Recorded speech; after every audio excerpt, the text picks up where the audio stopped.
I got a question. If you are an entrepreneur, have you ever felt lonely? Right? The question is, why is entrepreneurship so lonely, or why does it feel so lonely? That's what we're talking about today. Here we go.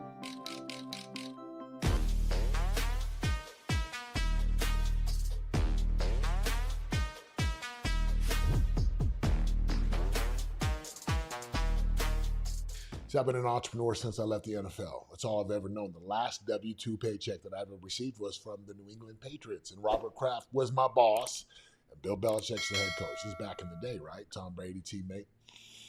Then I became an entrepreneur, and you wonder, like, why is this so difficult? And today you look at social media videos and you would think, man, being an entrepreneur looks amazing. You get to create your own schedule and you get to travel, and everything online looks so fun and so yay until you become an entrepreneur. And then you go from working 30 to 40 hours a week to working 50 to 60 to 70 hours a week, pulling your hair out, stressed up in the middle of the night, trying to figure out how to make payroll, trying to figure out how to get these deals closed, online systems. Oh, I got to pay for that. Oh, I got to pay for that. Oh, I got to pay for that. And you're like, what did I get myself into? So it might feel lonely because most people are not entrepreneurs. Let's be real. Most people have a job, and there's nothing wrong with that. I'm not a guy who's going to make fun of the job. No. If I was selling some kind of opportunity, I might, but I don't, because we need people who have jobs. Everyone's got jobs to do. I got a job as an entrepreneur. You have a job, whether you pick up the trash from our street, or you wash the cars, or you deliver DoorDash. It doesn't matter. But being an entrepreneur, it's a little more challenging because there's not as many. So here's why it feels lonely. Number one, the stress is unbearable. It's crazy. Payroll, systems, like money out, just money for systems. I pay thousands of dollars for online systems and CRMs, pay hundreds of dollars for other programs and all the things to operate the books. Then I pay tens of thousands of dollars for the payroll and for the teams and this and that. And you're like, most people don't want to do that. So that's the first thing, right? What's required to be an entrepreneur? It requires thick skin. Another reason why it feels lonely is because you're not hanging out with other entrepreneurs. For nearly a decade, I ran a mastermind called the Circle of Champions. Right? Anywhere between 60 to 80 people would show up 2 to 3 times a year for a 3-day experience. Right? This is a mastermind. And you get into rooms where there's other entrepreneurs and you start to realize, oh my gosh, these people are crazy like me. They have big ideas and big ambitions. And whether you're an entrepreneur or an owner, right, and you run the thing and you're the owner of it, you start to realize that heavy is the head who wears the crown, and that you have a responsibility for the livelihood of other people. And again, most people don't want to take that on because it's tough, it's challenging. However, your job is to find the rooms where there's other entrepreneurs. Now, I've joined plenty of masterminds in my day, right? Write a check for 25 or 50 or 15, whatever. Right? There's always a fee. Now, there's free ones out there. That's fine. But what I've learned is when there's skin in the game, different people show up to the room, right? And again, I remember being in one of Russell Brunson's. He wrote Expert Secrets and Traffic Secrets and .com Secrets. Good friend of mine, good guy, great guy. And I was part of his mastermind for a while. Garrett White, right, good friend and brother of mine. I was part of his mastermind, and Brandon Craig, and there's a lot of groups out there that you join. Brendan Bouchard had a great one. Randy Garn. Again, I'm just dropping names. Joe Polish has one. So I ran Circle of Champions, and we still run Circle of Champions. And this is why your circle matters. See, as an entrepreneur, if you try to do it by yourself and you try to do it alone, like it's the wrong way to do it. You'll find yourself depressed, lonely, and discouraged. You'll also feel stuck and stagnant because you feel like you're the only one going through this. And I would run these calls with all of our mastermind members, and sometimes people would get on and they'd just be like, yeah, I got this lawsuit for 7 figures against me, and some of the other people, and they're like, what?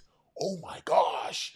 And then you got someone else who's like, oh, I'm trying to figure out how to do a payroll for a 9-figure organization.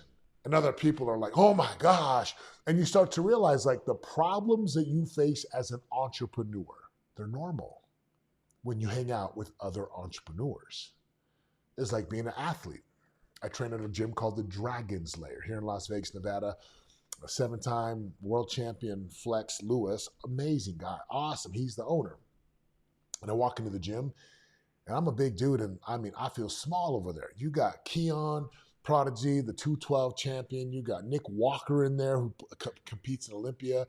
And then there's like Joe Sullivan and Bria. Like, there's so many world champions and powerlifting champions. And you start to realize, like, oh, the thing that I'm crazy about, it's normal here in this gym. People doing prep and contests and bodybuilding shows. And you see women who are leaner than lean and guys whose muscles and abs. I'm like, oh my gosh, it's like being an entrepreneur. You got to find your dragon's lair as an entrepreneur. There's multiple masterminds you can join, but the best way is to write a check to get into these groups so you can be surrounded by other entrepreneurs, and then you won't feel so lonely. You'll actually be like, I found my people. I found my tribe.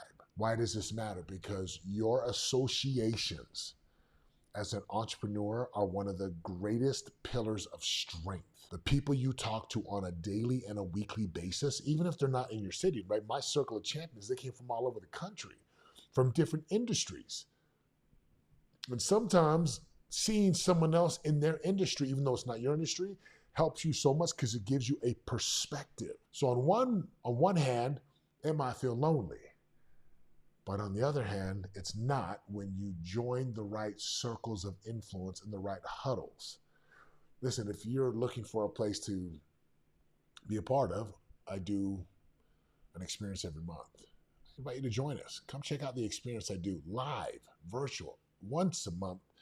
And if it helps and serves you, I'll invite you to join our Circle of Champions. Maybe you can join our Game Changer GCX, and or maybe you just join our All Access. Again, there's a number of things you can join, but I hope this video helps you in understanding you don't have to do it alone. In fact, I'm encouraging you to not do it alone. Find your group, pay to be in the group, add value to the group, and then morally and ethically extract and leverage the group to help you get what you want. That's the game, my friends. Heavy is the head who wears the crown until you find yourself around other people who have crowns, and you start to realize, oh, they're like me. They're crazy. They're ambitious. They got big dreams, and people tell them all the time, you're doing too much. And you realize you're not alone. And it is not lonely at the top because you're around other leaders. Until next time, my friends, go find your circle, join us live, hit the link in the description. I'll see you on the other side. Let's go. Let's go. See, it's more than the game that we changing. We don't do it for the block, do it for the name. Yeah. No, there ain't no stopping it. If you really want it, better rock with it. This is how to be a game changer. Better put your pride down, heavy, get your pen up. Wanna be the greatest, we ain't stopping till we win, yo. This is how to make it when they hating.